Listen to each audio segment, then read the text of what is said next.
Se cuenta que, en uno de los momentos más oscuros de la Gran Guerra Patria, un informe llegó al Kremlin. No era un informe sobre una victoria, ni sobre el avance de un ejército. Era un parte médico, frío y brutal. Detallaba la operación de urgencia practicada a uno de los hombres más valiosos de la Armada Soviética en un hospital de campaña en el Cáucaso. La gangrena, ese enemigo silencioso que acecha en los campos de batalla, había obligado a los cirujanos a tomar una decisión drástica. La pierna del vicealmirante había sido amputada. En el despacho de Stalin, donde cada recurso humano era medido con una frialdad calculadora, la noticia podría haber sido el fin de una carrera. Un almirante que no podía mantenerse firme en el puente de un barco. Un estratega anclado a una cama de hospital mientras el destino del país pendía de un hilo. El silencio debió ser pesado, cargado con el destino de un hombre y, en parte, de una nación. Los presentes esperaban la sentencia, quizás una orden de retiro honorable pero definitivo. Pero entonces, rompiendo el silencio, Stalin pronunció una frase que pasaría a la leyenda, una frase que revelaba el verdadero valor del hombre herido. Con su característico acento georgiano declaró: «Tenemos un almirante de una sola pierna, pero vale por una flota entera». Esa frase no era una simple hipérbole para levantar la moral, era el reconocimiento de un hecho incontestable. El hombre del que hablaba era un activo irreemplazable, una mente cuya pérdida sería más devastadora que la de cualquier acorazado. Pero esto nos obliga a plantear una pregunta fundamental, una pregunta que se extiende a través de décadas de historia, desde los pueblos de Armenia hasta los más altos salones del poder soviético. ¿Cómo un hombre de origen humilde, nacido como Hov Hannes y Sahakian en un rincón remoto del imperio zarista, un armenio en un mundo predominantemente ruso, se convirtió en el cerebro indiscutible de la Armada Soviética? ¿Cómo ascendió hasta convertirse en uno de los dos únicos hombres en la historia en alcanzar el rango de almirante de la flota de la Unión Soviética, un honor equiparable al de mariscal, incluso después de que la guerra intentara destrozarlo físicamente y dejarlo postrado? Estamos hablando de Iván Stepanovich Isakov, un nombre que para muchos puede ser desconocido, pero que para la historia naval es sinónimo de genio estratégico. Isakov, el arquitecto intelectual de la victoria naval soviética en la Segunda Guerra Mundial. No fue un capitán de barco que se hiciera famoso por sus audaces cargas contra el enemigo. Fue algo mucho más importante. Fue el teórico, el planificador, el gran maestro de ajedrez que movía las flotas del Báltico, del Mar Negro, del Norte y del Pacífico como si fueran piezas en un tablero continental. Su campo de batalla no siempre fue el océano, sino los mapas, los informes de inteligencia, las proyecciones logísticas y las profundidades de su propia mente. A lo largo de este viaje vas a descubrir la historia de un estratega formidable, cuya arma más poderosa no era un cañón de 300 milímetros, ni el blindaje de un crucero de batalla, sino su intelecto. Un intelecto tan agudo y penetrante que podía visualizar campañas enteras, prever los movimientos del enemigo y orquestar operaciones anfibias de una complejidad abrumadora, a menudo desde un escritorio a miles de kilómetros del frente. Y esta historia resuena hoy con una fuerza particular.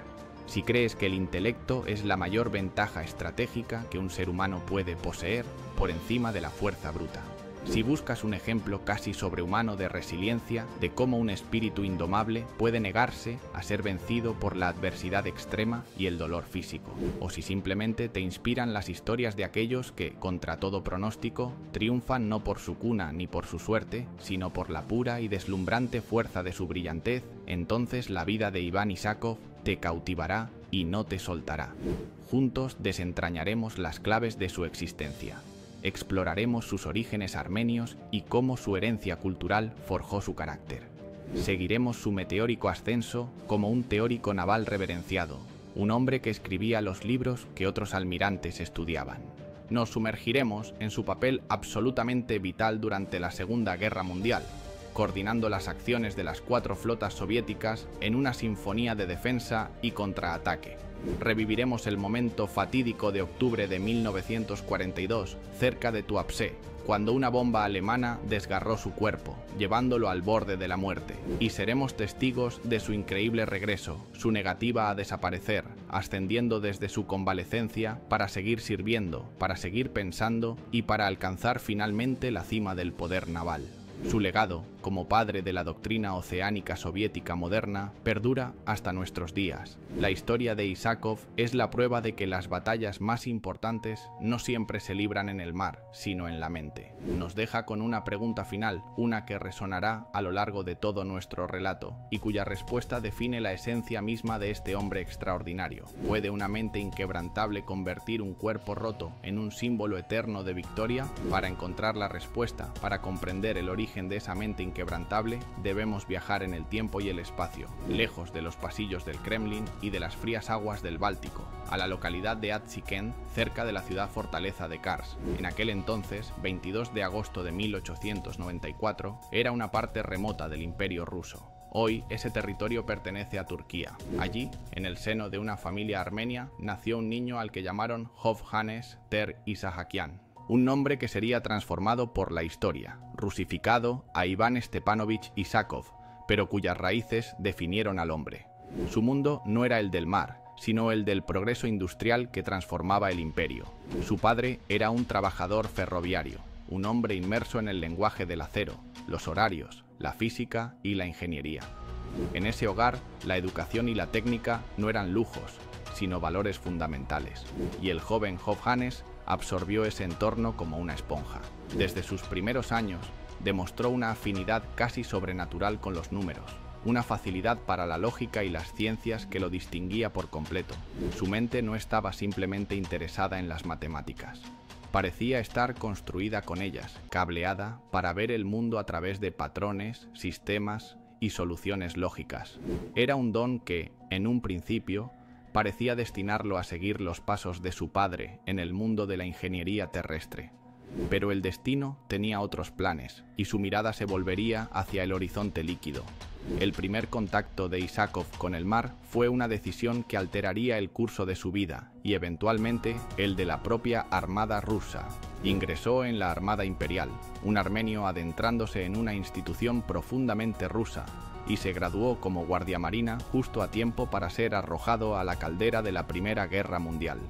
Su puesto fue en la flota del Báltico, el escenario naval más complejo y tecnológicamente avanzado de Rusia en aquel conflicto. Y esa experiencia no fue un simple servicio militar, fue una brutal y acelerada educación en la guerra del futuro. Allí, en las aguas grises y traicioneras del Báltico, Isakov no solo cumplió con su deber, observó, analizó, aprendió. Fue testigo directo de cómo las viejas certezas navales se hacían añicos. Vio cómo los grandes acorazados, orgullosos gigantes de acero, vivían bajo la amenaza constante y silenciosa de un enemigo invisible, el submarino. Comprendió el poder de los destructores, veloces y letales, capaces de cambiar el curso de un enfrentamiento en minutos, y sintió el terror paralizante de los campos de minas, que podían aniquilar una flota sin disparar un solo tiro. La lección fue profunda y definitiva. La era de la fuerza bruta, de las líneas de batalla majestuosas, estaba muerta.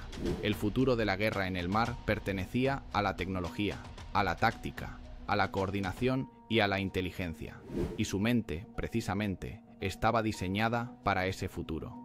Cuando el imperio se derrumbó y la revolución bolchevique lo cambió todo, Isakov se encontró en una encrucijada. Tomó una decisión pragmática y crucial. Se unió a la Flota Roja. En el caos de la guerra civil, la nueva armada soviética era una sombra de lo que fue, desesperada por oficiales competentes y con formación técnica.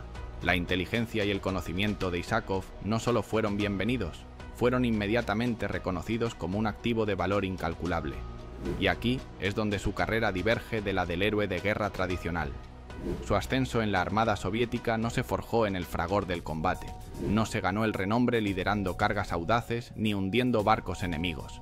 Su camino hacia la cima fue más silencioso, pero infinitamente más influyente. Fue un ascenso a través del conocimiento. Mientras otros acumulaban medallas por su valor, Isakov acumulaba influencia a través de sus análisis, sus escritos y sus lecciones. Su mente analítica y metódica era una herramienta de precisión en un mundo de ideología y fervor revolucionario. Poseía una capacidad innata para la estrategia, para ver el tablero completo y una habilidad excepcional para destilar conceptos complejos y enseñarlos a una nueva generación de oficiales navales. Su verdadero campo de batalla en el periodo de entreguerras fue la Academia Naval Voroshilov. Allí se convirtió en una leyenda. Como profesor y jefe de departamento, fue el autor de influyentes textos sobre táctica naval, estrategia y teoría operativa. Sus libros y artículos no eran meras guías, eran los documentos fundacionales que estaban arrastrando a la Armada soviética, anclada en el pasado, hacia el siglo XX. Estaba creando la doctrina desde cero, enseñando a los futuros comandantes cómo pensar la guerra naval de una manera que nunca antes lo habían hecho. Su reputación se consolidó no como la de un político o un comisario, sino como la de un especialista indispensable. Era, sencillamente, el cerebro, el arquitecto que, ladrillo a ladrillo, estaba construyendo los cimientos intelectuales sobre los que la Armada soviética se apoyaría en la guerra que todos sabían que se avecinaba, mientras otros comandantes se forjaban en escaramuzas fronterizas o en la Guerra Civil Española. Isakov libraba una batalla más fundamental, la batalla contra la obsolescencia. Estaba preparando a la flota para una guerra que aún no había comenzado, asegurándose de que, cuando llegara el momento, los capitanes y almirantes tuvieran las herramientas mentales para enfrentarla, y fue precisamente este perfil el que, irónicamente, le salvó la vida. A finales de la década de 1930, la paranoica Gran Purga de Stalin decapitó al cuerpo de oficiales del Ejército Rojo y la Armada. Comandantes carismáticos, héroes populares y líderes con influencia política eran vistos como amenazas y desaparecían en la noche. Pero Isakov era diferente. Su perfil era el de un experto técnico, un académico, un teórico. No representaba una amenaza política para Stalin. Al contrario, era demasiado valioso para ser eliminado. Era una herramienta esencial, un activo irreemplazable cuyo trabajo era fundamental para la defensa del Estado. Navegó aquellas aguas mortales manteniéndose alejado de la política, centrado por completo en su trabajo. Su valor no residía en su carisma, sino en su competencia. Y en la Unión Soviética de Stalin, mientras ser popular podía ser una sentencia de muerte, ser indispensable era la mejor póliza de seguro de vida.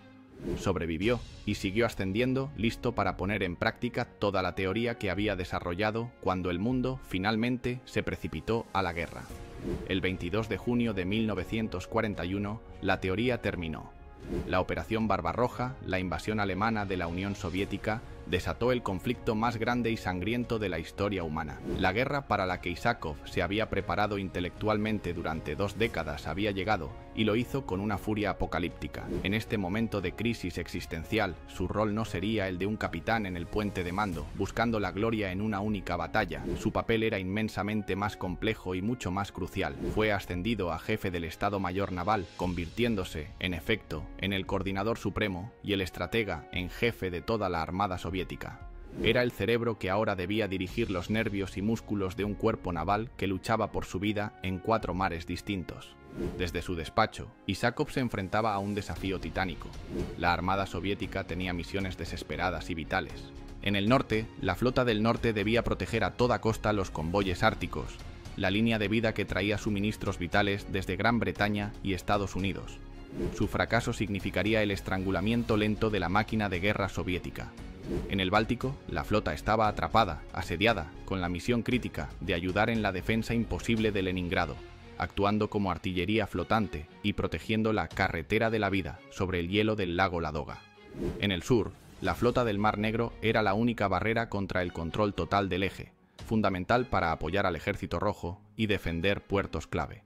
Como jefe del Estado Mayor Naval, Isakov era el nexo.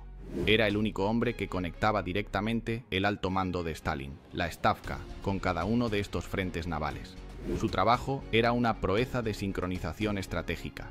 Debía asegurarse de que las acciones de un submarino en el Ártico estuvieran alineadas con las necesidades de un desembarco anfibio en Crimea. Su mente era el centro de procesamiento donde la estrategia terrestre general se traducía en órdenes navales específicas. La planificación meticulosa de Isakov fue directamente responsable de éxitos que cambiaron el curso de la guerra.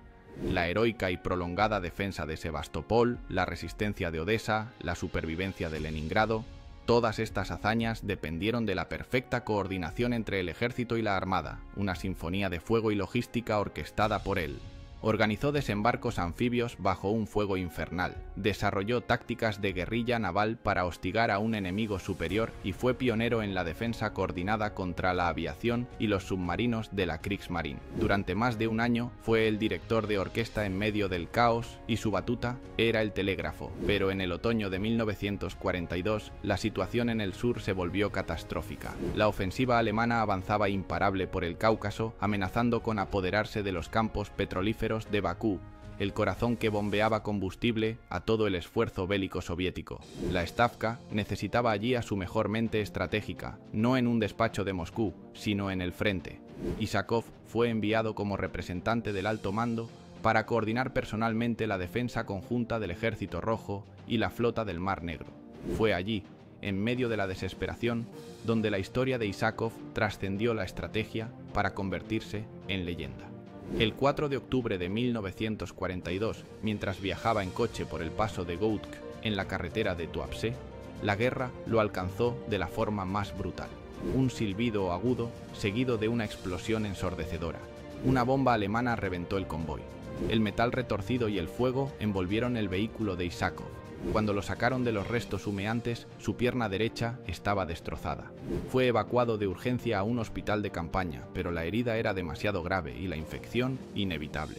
En condiciones increíblemente precarias, con recursos limitados, los cirujanos tomaron la única decisión posible para salvarle la vida: la amputación. Este fue el momento en que llegó aquel telegrama a Moscú.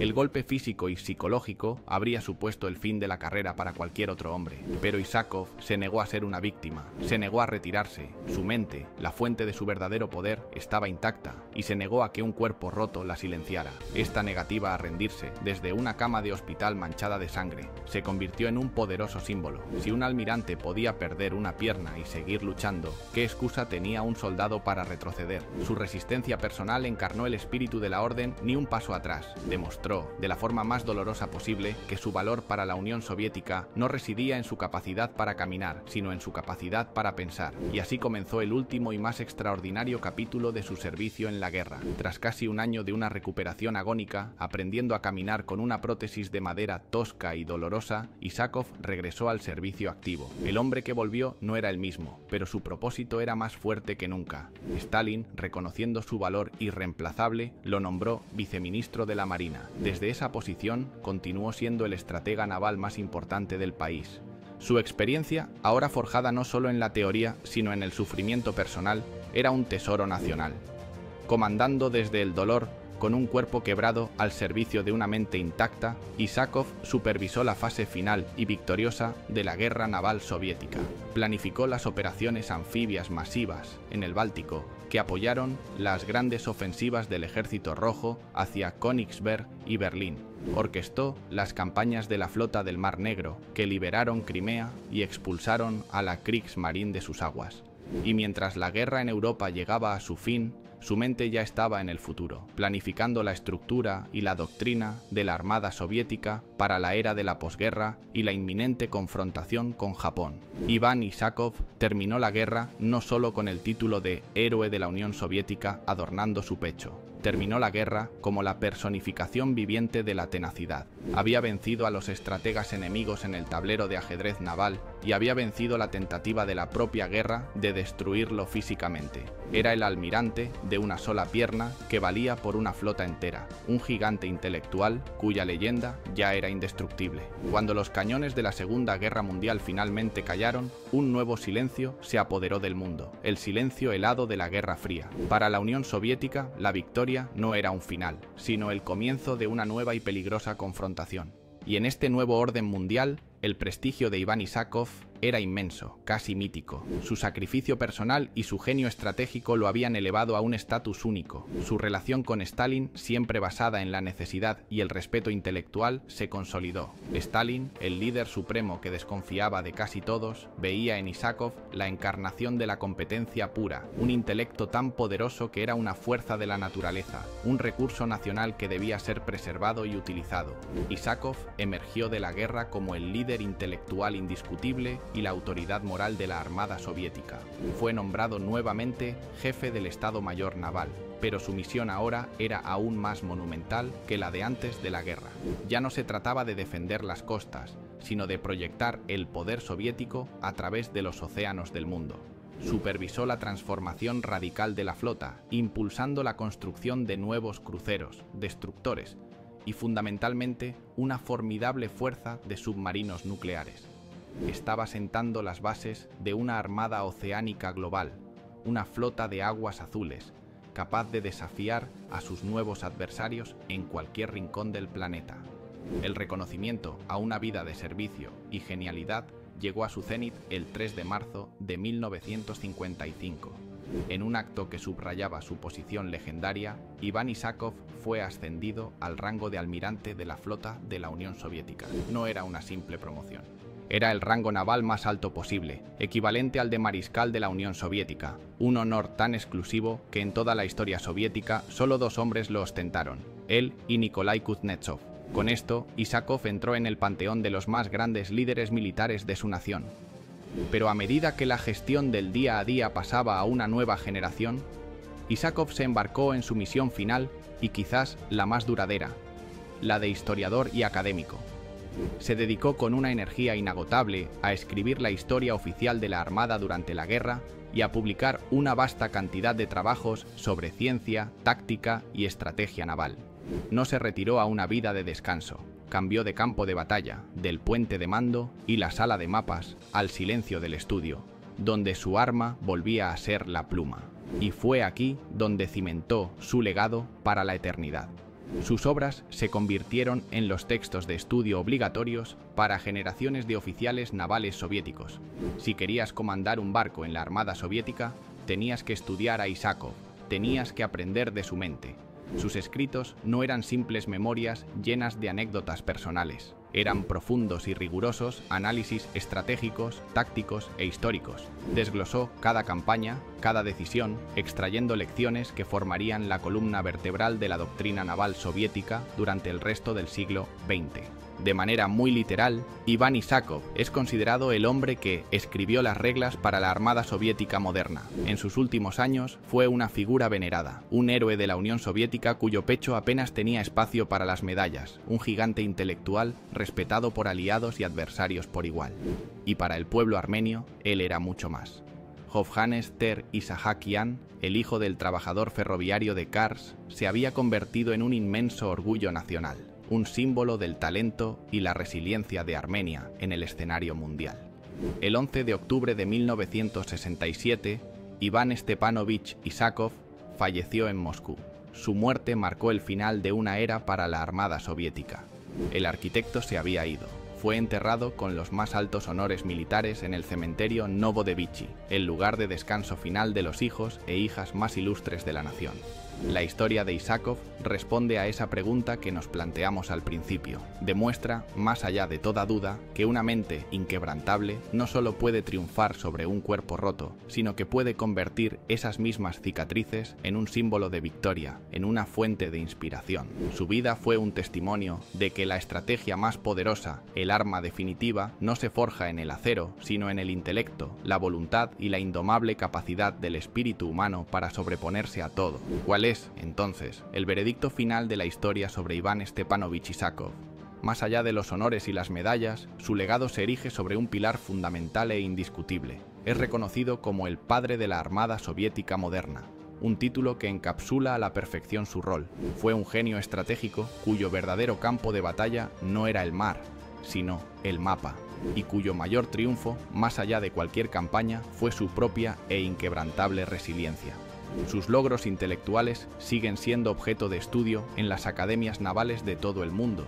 Sus teorías sobre la guerra de flotas pequeñas, que detallaban cómo una armada inferior en número podía infligir un daño desproporcionado a un enemigo superior mediante el uso inteligente de submarinos, aviación naval y tácticas de guerrilla, se convirtieron en la piedra angular de la estrategia soviética. Su maestría en la coordinación mar-tierra sentó un precedente que se estudiaría durante décadas. Y por encima de todo, su increíble capacidad para la planificación a gran escala, para ver y mover todas las piezas del tablero de ajedrez naval simultáneamente, sigue siendo un ejemplo asombroso de perspicacia estratégica. Isakov era, en esencia, mucho más que un comandante. Era un científico de la guerra. Un intelectual que demostró con su vida y su trabajo que las victorias más decisivas no se ganan necesariamente con el estruendo de los cañones, sino que a menudo se gestan en el silencio de las bibliotecas y las salas de estrategia, meses o incluso años antes de que se dispare el primer tiro. Su legado, a diferencia del de muchas otras figuras de su tiempo, es notablemente menos controvertido. Los debates históricos sobre Isakov no suelen cuestionar su genio ni su heroísmo personal. Se centran, más bien, en su papel como un tecnócrata sumamente eficaz que sirvió con lealtad a un sistema totalitario. Fue el especialista perfecto, la herramienta indispensable que permitió funcionar a una maquinaria estatal compleja y a menudo brutal. Sin embargo, incluso en ese contexto, su reputación como estratega naval, como patriota y como héroe de guerra es prácticamente intachable. Hoy en día sigue siendo una figura de inmenso respeto e inspiración, especialmente en Rusia, donde se le honra como uno de los arquitectos de la victoria, y en Armenia, donde es recordado con un profundo orgullo como un héroe nacional que alcanzó las más altas cimas. En última instancia, Isakov representa el triunfo del intelecto sobre la fuerza bruta, el triunfo de la voluntad humana sobre la limitación física. Su historia es un poderoso recordatorio de que las contribuciones más grandes y duraderas a la historia no siempre son las que hacen el mayor ruido. A menudo pertenecen a aquellos que, en silencio, con dedicación y una brillantez inigualable, simplemente escriben las reglas del juego. Y ahora, nos gustaría saber tu opinión. ¿Qué aspecto de la vida de Iván Isakov te resulta más inspirador? ¿Su genio estratégico capaz de mover flotas enteras como si fueran piezas de ajedrez? ¿O su increíble e inquebrantable fuerza de voluntad para superar una herida devastadora y regresar para comandar desde el dolor? Cuéntanoslo en los comentarios. Si te fascinan estas historias de mentes brillantes que cambiaron el curso de la historia, no olvides suscribirte a nuestro canal, darle a me gusta y activar la campana de notificaciones. Así no te perderás nuestros próximos viajes para descubrir más vidas increíbles de los grandes estrategas de la historia.